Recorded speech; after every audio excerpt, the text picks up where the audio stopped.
ಇತ್ತೀಚಿನ ಸಂಚಿಕೆಗಳನ್ನು ಜಾಹೀರಾತಿನ ಕಿರಿಕಿರಿ ಇಲ್ಲದೆ ನೋಡಿ.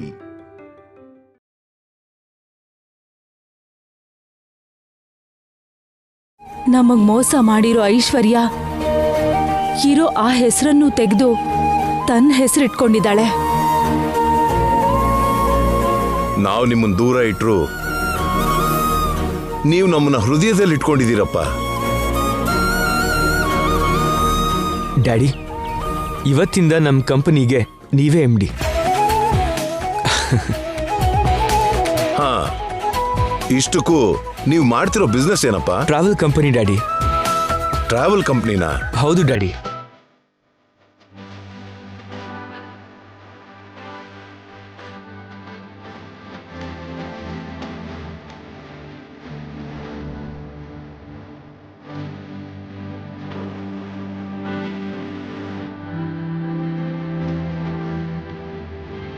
ಪಾರ್ಕಿಂಗ್ ಅಲ್ಲಿ ಖಾಲಿ ಇರೋ ವೆಹಿಕಲ್ಸ್ನ ರೆಂಟಿಗೆ ತಗೊಂಡು ಬಿಸ್ನೆಸ್ ಮಾಡ್ತಿದ್ದೀವಿ. ಇದರಿಂದ ಆ ವೆಹಿಕಲ್ ಓನರ್ಗೂ ಲಾಭ ಆಗತ್ತೆ, ನಮಗೂ ಲಾಭ ಆಗತ್ತೆ. ಬಂಡವಾಳ ಏನೂ ಬೇಕಾಗಿಲ್ಲ. ತುಂಬಾ ಒಳ್ಳೆ ಬಿಸ್ನೆಸ್ ಕಣಪ್ಪ. ಇಂಥ ಒಂದು ಯೋಚನೆ ಇದುವರೆಗೂ ಯಾರಿಗೂ ಬಂದಿಲ್ಲ. ಡೆಫಿನೆಟ್ ಆಗಿ ಸಕ್ಸಸ್ ಆಗ್ತೀಯಾ. All the best. Thank you daddy, thank you very much. ಏನು ಅಂದ್ರೆ ನಾಳೆ ನಾವು ದೇವಸ್ಥಾನಕ್ಕೆ ಹೋಗ್ಬೇಕು. ಏನ್ ಸ್ಪೆಷಲು? ಅತ್ತೇನು ಮಾವಾನು ನಮ್ಮ ಮನೆಗೆ ಹೀಗೆ ಬಂದಿದ್ದೆ ಸ್ಪೆಷಲ್. ಮಂಚ ಹಿಡ್ದಿದ್ ಮಾವ ಬೇಗ ಹುಷಾರಾಗ್ಲಿ ಅಂತ ಎದ್ದು ಓಡಾಡ್ಲಿ ಅಂತ ಹರಕೆ ಹೊತ್ತಿದ್ದೆ. ಆ ದೇವ್ರು ಕಣ್ಬಿಟ್ನಲ್ಲ, ನಾಳೆನೆ ಹೋಗಿ ಹರಕೆ ತೀರ್ಸೋಣ. ಏನ್ ಹಾಗೆ ನೋಡ್ತಿದ್ದೀರಾ? ಏನಿಲ್ಲ ಶ್ಯಾಮ, ನಿನ್ನಂತ ಹೆಂಡತಿ ಸಿಕ್ಕಿದ್ದು ನಿಜವಾಗ್ಲೂ ನನ್ನ ಅದೃಷ್ಟ. ಅತ್ತೆ ಮಾವ ಕೋಪದಲ್ಲಿ ಒಂದು ಮಾತಂದ್ರು ಕೂಡ ಮಾತು ಕೇಳದೆ ಇರೋ ಕಾಲ ಇದು. ಅತ್ತೆ ಮಾವನ ಬಗ್ಗೆ ಗಂಡನ್ಗೆ ಇಲ್ದೇ ಇರೋದೆಲ್ಲ ಹೇಳಿ ಬೇರೆ ಸಂಸಾರ ಮಾಡಿಸೋ ಅಂತ ಸೊಸೆಯರಿರೋ ಕಾಲ ಇದು. ಇಂಥ ಕಾಲದಲ್ಲೂ ನನ್ನ ತಂದೆ ತಾಯಿಯಿಂದ ನಿನಗೆ ತೊಂದರೆ ಆದರೂ ಕೂಡ ಅದೆಲ್ಲ ಮನ್ಸಲ್ಲಿ ಇಟ್ಕೊಳ್ದಂಗೆ ಅವರಿಗೆ ಒಳ್ಳೆದಿನೇ ಬಯಸ್ತೆ. ಅವ್ರ ಆರೋಗ್ಯಕ್ಕೋಸ್ಕರ ನೀನು ಹರಕೆ ಹೊತ್ತೆ. ನಿನ್ನಂಥವ್ರು ಎಷ್ಟು ಜನ ಇರ್ತಾರೆ ಶ್ಯಾಮ. ನಿಜವಾಗ್ಲೂ ನಿಂದು ತುಂಬಾ ದೊಡ್ಡ ಮನ್ಸು ಶ್ಯಾಮ. ಇದ್ಯಾಕ್ರಿ ಹೀಗಂತಿದ್ದೀರಾ? ಯಾವ ಹೆಣ್ಣೆ ಆದ್ರೂ ಮದ್ವೆ ಆದ್ಮೇಲೆ ಅತ್ತೆ ಮಾವನ್ನೇ ಅಮ್ಮ ಅಪ್ಪ ಅನ್ಕೋಬೇಕಲ್ವಾ? ನಾನು ಹಾಗೆ ಅಂದ್ಕೊಂಡಿದ್ದೀನಿ ಅಷ್ಟೇ. ಆದ್ರೆ ಐಶ್ವರ್ಯ ಹಾಗೆ ಅನ್ಕೊಳ್ಳಿಲ್ವಲ್ಲಮ್ಮ. ಕನಿಷ್ಠ ಪಕ್ಷ ನಮ್ಮನ್ನ ಅತ್ತೆ ಮಾವ ಅಂತಾನೂ ಅನ್ಕೊಳ್ಳಿಲ್ಲ. ಕನಿಷ್ಠ ಹಾಗೆ ಅಂದ್ಕೊಂಡಿದ್ರೆ ಈ ರೀತಿ ನಂಬಿಕೆ ದ್ರೋಹ ಮಾಡ್ತಿರ್ಲಿಲ್ಲ. ನಮ್ಮ ಆಸ್ತಿನೆಲ್ಲ ನುಂಗ್ತಾ ಇರ್ಲಿಲ್ಲ. Excuse me madam. ಎಸ್, ಕರೆದ್ರಂತೆ? ಹೌದು. ನಾಳೆ ನನಗೆ ಇಂಪಾರ್ಟೆಂಟ್ ಮೀಟಿಂಗ್ ಏನಾದರೂ ಇದೆಯಾ? ನಾಳೆನಾ ಮೇಡಮ್? ಇಂಪಾರ್ಟೆಂಟ್ ಮೀಟಿಂಗ್ ಅಂದರೆ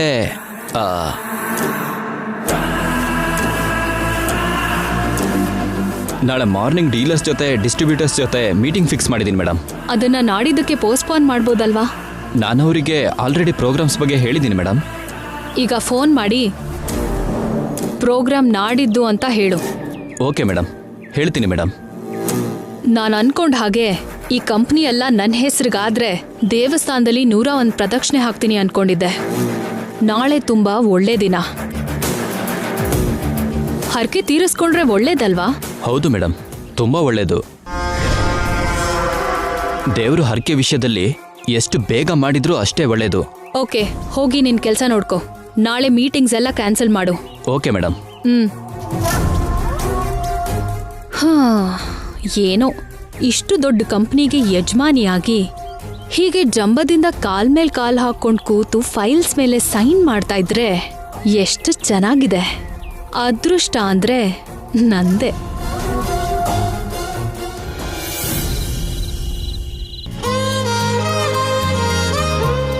ಅತ್ತೆ ಅತ್ತೆ ಅತ್ತೆ ಬಂದ್ರ ಇಬ್ರು? ಬೆಳಿಗ್ಗೆಯಿಂದ ಕಾಣ್ಲೇ ಇಲ್ಲ, ಎಲ್ಲಿ ಹೋಗಿದ್ರಿ? ಸ್ಕೂಲ್ ಹತ್ರ ಬರ್ಡೇ ಪಾರ್ಟಿ ಇತ್ತು, ಚಿಕ್ಕಮ್ಮ ಕರ್ಕೊಂಡೋಗಿದ್ರು ಅತ್ತೆ. ಬರ್ಡೇ ಪಾರ್ಟಿಗೆ ಬೆಳಗ್ಗೆನೆ ಹೋಗಿದ್ರಾ? ಪಾರ್ಟಿ ರಾತ್ರಿನೇ ಇರೋದು ಅತ್ತೆ. ಆದ್ರೆ ನಮ್ಮಮ್ಮನೇ ಬೆಳಗ್ಗೆ ಟಿಫನ್ ಟೈಮ್ಗೆ ಅವ್ರ ಮನೆ ಕರ್ಕೊಂಡು ಹೋಗ್ಬಿಟ್ರು. ಮಧ್ಯಾಹ್ನ ಲಂಚು ಅವ್ರ ಮನೆಯಲ್ಲೇನೆ, ಈವ್ನಿಂಗ್ ಸ್ನ್ಯಾಕ್ಸ್ ಕೂಡ ಅವ್ರ ಮನೇಲೆ. ಕೊನೆಗೆ ಬರ್ತ್ಡೇ ಪಾರ್ಟಿಲಿ ಡಿನ್ನರ್ ತಿನ್ಕೊಂಡು ಈಗಲೇ ಬಂದಿದ್ದು. ಅಂತೂ ಬಂದ್ವಲ್ಲ, ರಾತ್ರಿ ಕೂಡ ಅವ್ರ ಮನೆಯಲ್ಲೇ ಇದ್ದು ಬೆಳಗ್ಗೆ ಟಿಫಿನ್ ಮಾಡಿ ಹೋಗೋಣ ಅನ್ಲಿಲ್ಲ. ತಪ್ಪು, ಅಮ್ಮನ ಬಗ್ಗೆ ಹಾಗೆ ಮಾತಾಡಬಾರ್ದು. ಮತ್ತೆ ಅಮ್ಮ ಹಾಗೆ ಮಾಡ್ಬೋದಾ? ಪಾರ್ಟಿ ಅಂದ್ರೆ ಪಾರ್ಟಿ ಟೈಮ್ಗೆ ಹೋಗ್ಬೇಕಲ್ವಾ? ಬೆಳಗ್ಗೆನೆ ಅವ್ರ ಮನೆಗೆ ಯಾಕೆ ಹೋಗ್ಬೇಕು ಅತ್ತೆ? ಅವರು ನಮಗೆ ತುಂಬಾ ಬೇಕಾದವ್ರೇನೋ, ಅದಕ್ಕೆ ನಿಮ್ಮಮ್ಮ ಹಾಗೆ ಮಾಡಿರ್ತಾರೆ. ಇಲ್ದೇ ಇದ್ರೆ ಅವ್ರಿಗೆ ಬೇಜಾರಾಗತ್ತೇನೋ. ಹಾಗೆ ಆಗಿರುತ್ತೆ ಅತ್ತೆ. ಅವರು ಫೀಲ್ ಆಗ್ತಾರೆ ಅಂತ ಚಿಕ್ಕಮ್ಮ ಮೊದಲೇ ಅವ್ರ ಮನೆಗೆ ಕರ್ಕೊಂಡೋದ್ರು. ಹೌದಾ?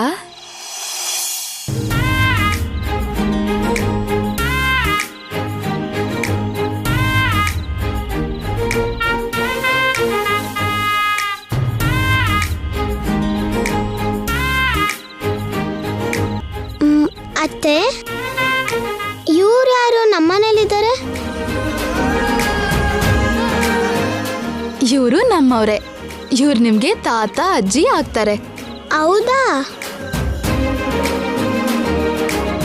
ಹಾಯ್ ತಾತ. ಹಾಯ್ ಅಮ್ಮ. ಹಾಯ್. ನಿನ್ ಹೆಸರೇನಪ್ಪ? ನನ್ನ ಹೆಸರು ರಾಜ, ನಮ್ಮ ಅಕ್ಕನ ಹೆಸರು ಪಲ್ಲವಿ. ರಾಜ, ಪಲ್ಲವಿ, ಚೆನ್ನಾಗಿವೆ ನಿಮ್ ಹೆಸರುಗಳು. ಚೆನ್ನಾಗಿದೆ ಅಂತಾನೆ ನಮ್ಮಮ್ಮ ಇಟ್ಟಿದ್ದು. ಚೆನ್ನಾಗಿಲ್ದಿದ್ರೆ ಯಾಕೆ ಇಡ್ತಾರೆ?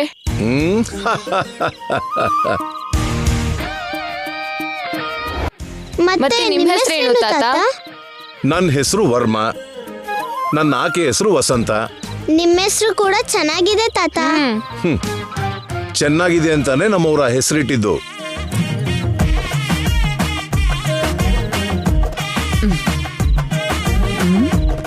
ಪಲ್ಲವಿ, ಪಲ್ಲವಿ, ಎಲ್ಲಿ ಹೋಗಿದ್ಯೆ? ಚಿಕ್ಕಮ್ಮ ಕರೀತಿದ್ದಾರೆ ಅತ್ತೆ, ಬರ್ತೀನಿ, ಬಾಯ್. ಚಿಕ್ಕಮ್ಮ ಅಂತಿದ್ದಾಳಲ್ಲಮ್ಮ. ಆ ಮಗು ಸತ್ಯ ಅಣ್ಣನ್ ಮೊದಲನೇ ಹೆಂಡತಿ ಮಗಳು ಅತ್ತೆ. ಓಹೋ, ಅವಳು ಮಲ್ತಾಯಿನಾ? ಅದಕ್ಕೆ ಹಾಗಂತಿದ್ದಾಳ ಹುಡುಗಿ. ಅತ್ತೆ, ನೀವ್ ಕೂತ್ಕೊಳ್ಳಿ, ನಾನ್ ನಿಮ್ಗೆ ಊಟ ಬಡಿಸ್ತೀನಿ. ಸರಿನಮ್ಮ, ಬನ್ನಿ. ಪಲ್ಲವಿ, ಏನ್ ಚಿಕ್ಕಮ್ಮ? ಇಷ್ಟೊತ್ತು ಎಲ್ಲಿದ್ದೆ? ಅತ್ತೆ ಮನೆಗೆ ಹೋಗಿದ್ವಿ ಚಿಕ್ಕಮ್ಮ. ಅಲ್ಲೇನ್ ಕೆಲ್ಸ? ಫಂಕ್ಷನ್ ಅಲ್ಲಿ ಉಟ್ಕೊಂಡಿದ್ ಸೀರೆ ಅಲ್ಲಿಟ್ಟಿದ್ದೀನಿ, ಹೋಗ್ ಮಡ್ಚಿಡ್ ಹೋಗು. ಸರಿ ಚಿಕ್ಕಮ್ಮ. ಅಮ್ಮ ಅಮ್ಮ, ಅತ್ತೆ ಮನೆಗೆ ನೆಂಟ್ರು ಬಂದಿದ್ದಾರೆ. ನೆಂಟ್ರಾ? ಯಾರ್ ನೆಂಟ್ರೋ? ನಮ್ಗೆ ಅಜ್ಜಿ ತಾತ ಆಗ್ತಾರಂತೆ.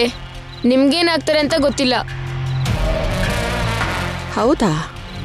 ಸರಿ ಸರಿ, ನಾನು ಹೋಗಿ ನೋಡ್ತೀನಿ, ನೀನ್ ಹೋಗಿ ಬಟ್ಟೆ ಬದಲಾಯಿಸೋಗು. ಹಾ ಸರಿ ಅಮ್ಮ.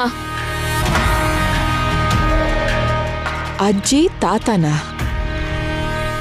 ಯಾರೋ ನೋಡ್ತೀನಿ.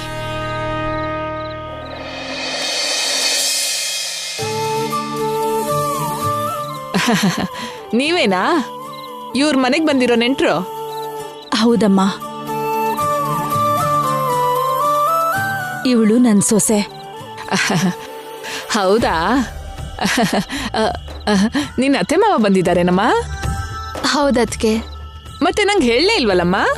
ನಿನಗೆ ಅತ್ತೆ ಮಾವ ಅಂದ್ರೆ ನನಗೆ ದೊಡ್ಡಮ್ಮ ದೊಡ್ಡಪ್ಪನ್ ಹಾಗೆ. ನಿಮ್ ಮಗ ನನಗ್ ತಮ್ಮನ್ ಹಾಗಮ್ಮ.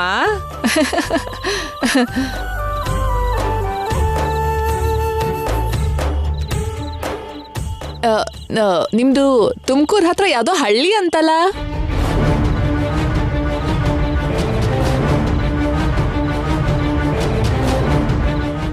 ಕಿರಾಣಿ ಶಾಪ್ ಕೂಡ ಇದೆಯಂತಲ್ವಾ ನಿಮ್ಗೆ?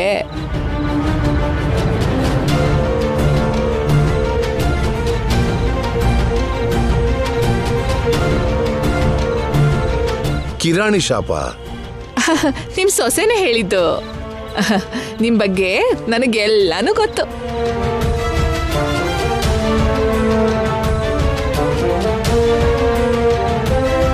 ಹಾ, ನೀವು ಶಾಪ್ನ ದೊಡ್ಡದ್ ಮಾಡ್ಬೇಕು ಅಂತ ಅನ್ಕೊಂಡ್ರೆ, ನಿಮಗ್ ಬಂಡವಾಳಕ್ ದುಡ್ಡೇನಾದ್ರೂ ಬೇಕಾದ್ರೆ ನನ್ನನ್ನು ಕೇಳಿ, ನಾನ್ ಸಾಲ ಕೊಡ್ತೀನಿ.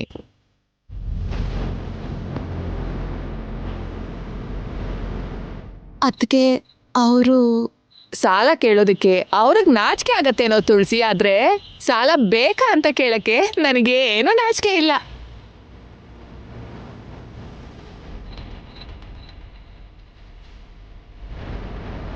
ಅಕ್ಕಂಗೆ ವಿಷಯ ಹೇಳೋದು ಒಳ್ಳೇದೇನೋ. ಏನ್ ವಿಷಯ ನಿಖಿಲ್? ನಾನು ಹೇಳ್ತೀನಿ ಅದಕ್ಕೆ. ಹಾ ಹೇಳಮ್ಮ, ಏನ ವಿಷಯ? ನೀವು AAA ಮಸಾಲಾ ಕಂಪ್ನಿ ಬಗ್ಗೆ ಯಾವತ್ತಾದ್ರೂ ಕೇಳಿದ್ದೀರಾ? ಕೇಳೋದೇನಮ್ಮ, ನಮ್ಮನೇಲಿ ನಾನು ಹಾಕೋದು ಅದೇ ಮಸಾಲೆನೇ ಅಲ್ವಾ. ಅದ್ರ ಓನರ್ ಹೆಸರು ಏನು ಅಂತ ಗೊತ್ತಾ? ಹೆಸರು ಅಂದ್ರೆ ಪೂರ್ತಿಯಾಗಿ ಗೊತ್ತಿಲ್ಲ, ಆದ್ರೆ ವರ್ಮಾ ಅಂತ ಗೊತ್ತು ನನಗೆ. ಆ ವರ್ಮಾ ಅಂದ್ರೆ ಇವರೇ. ಹಾ,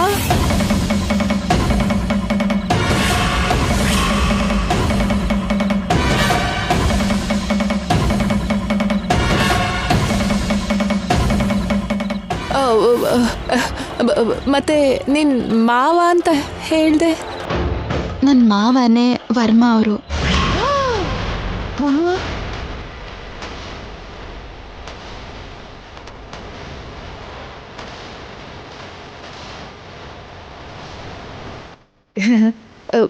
ಏನು ಅಂಥ ದೊಡ್ಡ ಕಂಪನಿ ಯಜಮಾನ ನಿನಗೆ ಮಾವನ ತುಳಸಿ? ನನ್ನ ಹೆಸರು ತುಳಸಿ ಅಲ್ಲ, ಅದಕ್ಕೆ ಶ್ಯಾಮ. ಇವ್ರ ಹೆಸರು ನಿಖಿಲ್ ಅಲ್ಲ, ಅಖಿಲ್.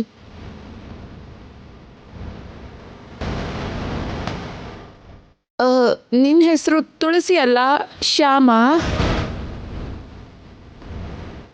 ಇವನ ಹೆಸರು ನಿಖಿಲ್ ಅಲ್ಲ, ಅಖಿಲ. AAA ಮಸಾಲಾ ಕಂಪನಿ ಯಜಮಾನರು ವರ್ಮಾ ಅವರು. ಈ ವರ್ಮಾ ಅವರು ನಿನಗೆ ಮಾವನವರು. ಏನೋ ನನಗೆಲ್ಲ ಅಯೋಮಯ ಆಗೋಗಿದೆ. ಸಮಯ ಬಂದಾಗ ನಿಮಗೆ ಈ ವಿಷಯ ಎಲ್ಲ ಸರಿಯಾಗಿ ಹೇಳ್ತೀನಿ ಅದಕ್ಕೆ.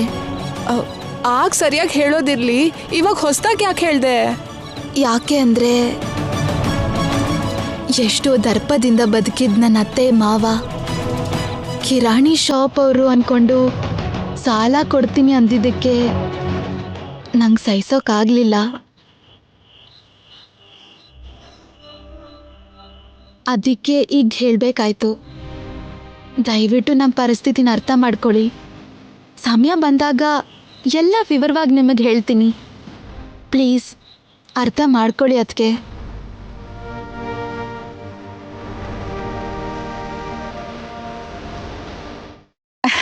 ಖಂಡಿತ ಅರ್ಥ ಮಾಡ್ಕೋತೀನಮ್ಮ. ನೀವು ದೊಡ್ಡ ಮನೆಯವರು ಅಂತ ಗೊತ್ತಾಯ್ತಲ್ವಾ? ನಿನ್ನ ಅತ್ತೆ ಮಾವಂಗೆ ಕೊಡ್ಬೇಕಾದ ಗೌರವನ ಅವ್ರಿಗೆ ಪೂರ್ತಿಯಾಗಿ ಕೊಡ್ತೀನಿ.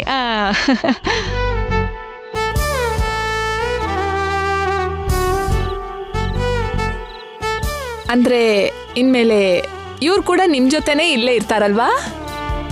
ಹಾಂ, ಇಲ್ಲೇ ಇರ್ತಾರೆ ಅದಕ್ಕೆ. ನಮ್ಮ ಜೊತೆ ಇಲ್ಲೇ ಇರ್ತಾರೆ.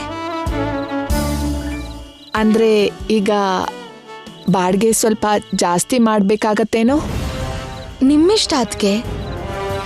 ನೀವು ಎಷ್ಟು ಕೊಡು ಅಂದರೂ ಅಷ್ಟು ಕೊಡ್ತೀವಿ. ನನ್ನ ಬಂಗಾರ ನೀನು, ಈ ಮಾತು ಹೇಳಿದ್ಯಲ್ಲ ಸಾಕು. ಇನ್ನು ಊಟ ಆಗಿಲ್ವೇನೋ? ಇಲ್ಲ ಅದಕ್ಕೆ. ಅಯ್ಯೋ, ದೊಡ್ಡವ್ರಿಗೆ ಇಷ್ಟು ಲೇಟಾಗಿ ಕೊಟ್ರೆ ಹೇಗೆ ತುಳಸಿ? ಅಲ್ಲ ಶ್ಯಾಮ, ನಾಳೆಯಿಂದ ದೊಡ್ಡಮ್ಮಂಗೆ ದೊಡ್ಡಪ್ಪಂಗೆ ಬೇಗ ಊಟ ಬಡಿಸು, ಆಯ್ತಾ? ಸರಿ ಅದಕ್ಕೆ. ಹಾ, ಇನ್ನು ನಾನು ಬರ್ತೀನಿ. ಬರ್ತೀನಿ ದೊಡ್ಡಮ್ಮ, ಬರ್ತೀನಿ ದೊಡ್ಡಪ್ಪ, ಬರ್ತೀನಿ ಅಖಿಲ್.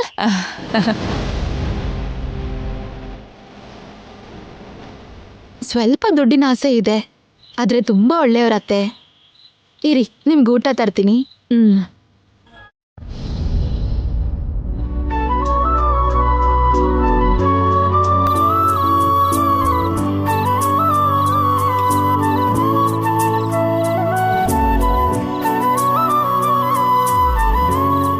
ಏನು ಯಜಮಾನ್ರಿವತ್ತು ತುಂಬಾ ಹ್ಯಾಪಿಯಾಗಿದ್ದಾರೆ? ಹೌದು, ಇವತ್ತು ನನಗೆ ತುಂಬ ತುಂಬ ಖುಷಿಯಾಗಿದೆ. ಇಷ್ಟು ದಿನ ಮಂಚದ ಮೇಲಿದ್ದ ಡ್ಯಾಡಿ ಪೂರ್ತಿಯಾಗಿ ಗುಣ ಆದರು. ಐಶ್ವರ್ಯ ಅದಕ್ಕೆ ನಿಜ ಸ್ವರೂಪ ಮಮ್ಮಿಗೆ ಪೂರ್ತಿ ಗೊತ್ತಾಯ್ತು. ಮಮ್ಮಿಗೆ ನಮ್ಮ ಮೇಲಿರೋ ಕೋಪ ಪೂರ್ತಿಯಾಗಿ ಹೋಯ್ತು. ಅದಕ್ಕೆ ಇಷ್ಟು ಖುಷಿ ಆಗ್ತಿದೆ. ನಿಜವಾಗ್ಲೂ ಇದು ನಮ್ಮ ಅದೃಷ್ಟ ಅನ್ಬೇಕು. ಈ ವಿಷಯದಲ್ಲಿ ಕೃಷ್ಣ ನಮ್ಗೆ ಇಷ್ಟು ಬೇಗ ದಯೆ ತೋರಿಸ್ತಾನೆ ಅಂತ, ಇಷ್ಟು ಬೇಗ ಸಂತೋಷ ಕೊಡ್ತಾನೆ ಅಂತ ನಾನಂತೂ ಅನ್ಕೊಂಡಿರ್ಲಿಲ್ಲ. ನಾವು ಸಂತೋಷವಾಗಿದ್ದೀವಿ, ಓಕೆ, ಆದರೆ ಮಮ್ಮಿ ಡ್ಯಾಡಿ ಕೂಡ ಸಂತೋಷ ಕೊಡ್ಬೇಕಲ್ವಾ? ನಮ್ಮ ಹತ್ರ ಬಂದಿದ್ದಕ್ಕೆ ಅವ್ರು ಸಂತೋಷವಾಗಿ ಇದ್ದಾರಲ್ಲ. ಆ ಸಂತೋಷ ಸಾಕಾಗಲ್ಲ, ಅವ್ರನ್ನ ನಾವು ಇನ್ನೂ ಖುಷಿ ಪಡಿಸ್ಬೇಕು. ಇನ್ನೂ ಖುಷಿ ಕೊಡ್ಬೇಕಾ? ಹೇಗೆ? ಯೋಚನೆ ಮಾಡು, ಹೇಗೆ ಅಂತ ನಿನಗೆ ತಿಳಿಯತ್ತೆ. ಅತ್ತೆ ಮಾವಂಗೆ ತುಂಬಾ ಖುಷಿ ಕೊಡಬೇಕು ಅಂದ್ರೆ ನಾವ್ ಏನ್ ಮಾಡಬೇಕು ಚೆನ್ನಾಗಿ ಯೋಚನೆ ಮಾಡು.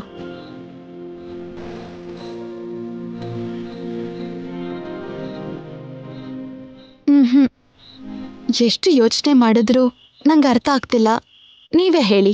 ಅತ್ತೆ ಮಾವಂಗೆ ತುಂಬಾ ಖುಷಿ ಪಡಿಸ್ಬೇಕು ಅಂತಂದ್ರೆ ಅತ್ತೆ ಅವ್ರನ್ನ ಅಜ್ಜಿ ಮಾಡಬೇಕು, ಮಾವನವ್ರನ್ನ ತಾತನ್ ಮಾಡಬೇಕು.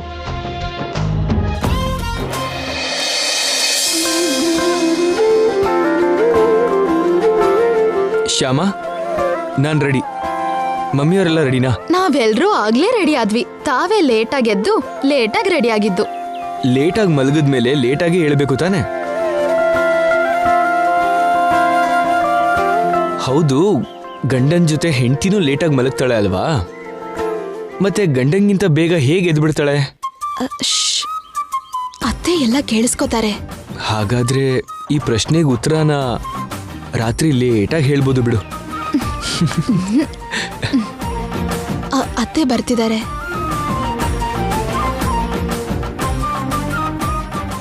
ಅಖಿಲ್, ಆಟೋ ಬುಕ್ ಮಾಡಿದ್ಯಾ?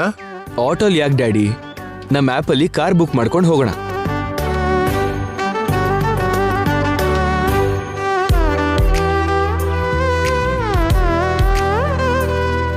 ಟೂ ಮಿನಿಟ್ಸಲ್ಲಿ ಬರುತ್ತೆ. ಕಾರ್ ಬುಕ್ ಮಾಡಿದ್ದೀನಿ.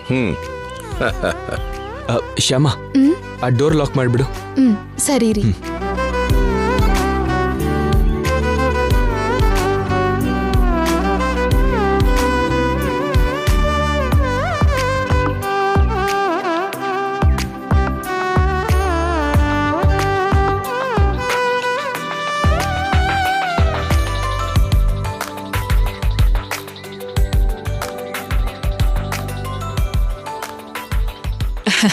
ಏನಪ್ಪ, ಕುಟುಂಬದ ಸಮೇತ ಬೆಳಿಗ್ಗೆನೆ ದೇವಸ್ಥಾನಕ್ಕೆ ಹೊರಟಿದ್ದೀರಾ? ಇವತ್ತೇನ್ ಸ್ಪೆಷಲ್ಲು? ಏನಿಲ್ಲ ಅದಕ್ಕೆ, ನಮ್ಮ ಅತ್ತೆ ಎಲ್ಲ ಬಂದಿರೋ ಸಂತೋಷಕ್ಕೆ ದೇವಸ್ಥಾನಕ್ಕೆ ಹೋಗಿ ಪೂಜೆ ಮಾಡ್ಸೋಣ ಅನ್ಕೊಂಡ್ವಿ. ದೇವಸ್ಥಾನ ಅಂದ್ರೆ ಮೊನ್ನೆ ನೀವು ಹೋಗಿ ಬಂದ್ರಲ್ಲ, ಅಲ್ಲೇನಾ? ಹಾ ಹೌದದ್ಕೆ. ಅವತ್ತು ನೀವು ಪ್ರಸಾದ ತಂದ್ಕೊಟ್ರಲ್ಲ, ಮಕ್ಕಳು ಎಷ್ಟು ಇಷ್ಟಪಟ್ಟು ತಿಂದ್ರು ಗೊತ್ತಾ?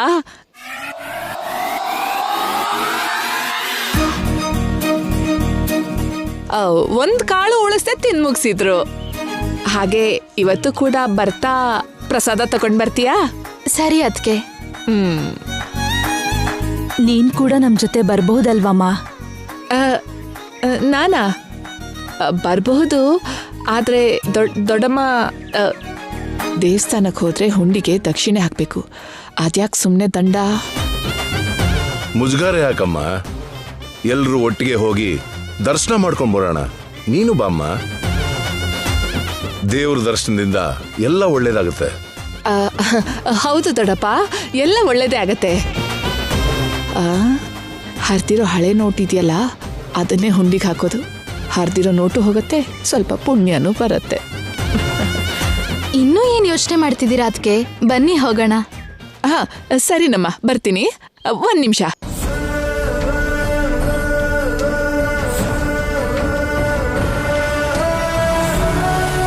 ಅಲ್ಲಿ ನೋಡಿ, ಕಾರ್ ಬಂತು.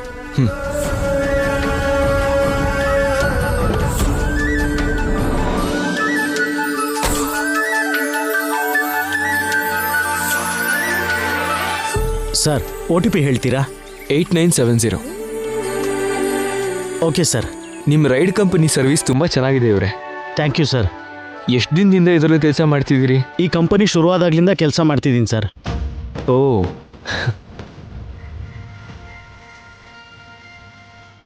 ನಮ್ಮ ಕಾರ್ ಓನರ್ನ ಆಫೀಸಿಗೆ ಡ್ರಾಪ್ ಮಾಡಿ ಸಂಜೆವರೆಗೂ ಕೆಲಸ ಕಾರ್ಯ ಇಲ್ಲದೆ ಹಾಗೆ ಪಾರ್ಕಿಂಗಲ್ಲಿ ಕೂತ್ಕೊಳ್ತಿದ್ದೆ.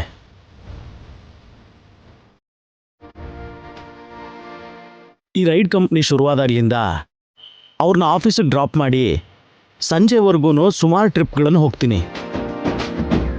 ಹಾಗೆ ರೈಡ್ಗೆ ಹೋಗೋದ್ರಿಂದ ನನಗೂ ದುಡ್ಡು ಸಿಗ್ತಾ ಇದೆ, ನಮ್ಮ ಓನರ್ಗೂ ದುಡ್ಡು ಸಿಗ್ತಾ ಇದೆ. ಇದು ಯಾರ ಐಡಿಯಾನೋ ಏನೋ ಗೊತ್ತಿಲ್ಲ ಸರ್. ಈ ಕಡೆ ಓನರ್ಸು ಆ ಕಡೆ ಡ್ರೈವರ್ಸು ಇಬ್ಬರು ಚೆನ್ನಾಗಿ ಸಂಪಾದನೆ ಮಾಡ್ತಾ ಇದ್ದಾರೆ.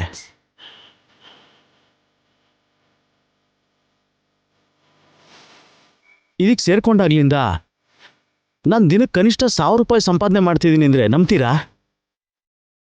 ಆ ದುಡ್ಡಿನಿಂದಾನೇ ನನ್ನ ಮಕ್ಕಳನ್ನ ಒಳ್ಳೆ ಸ್ಕೂಲಲ್ಲಿ ಓದಿಸ್ತಾ ಇದ್ದೀನಿ.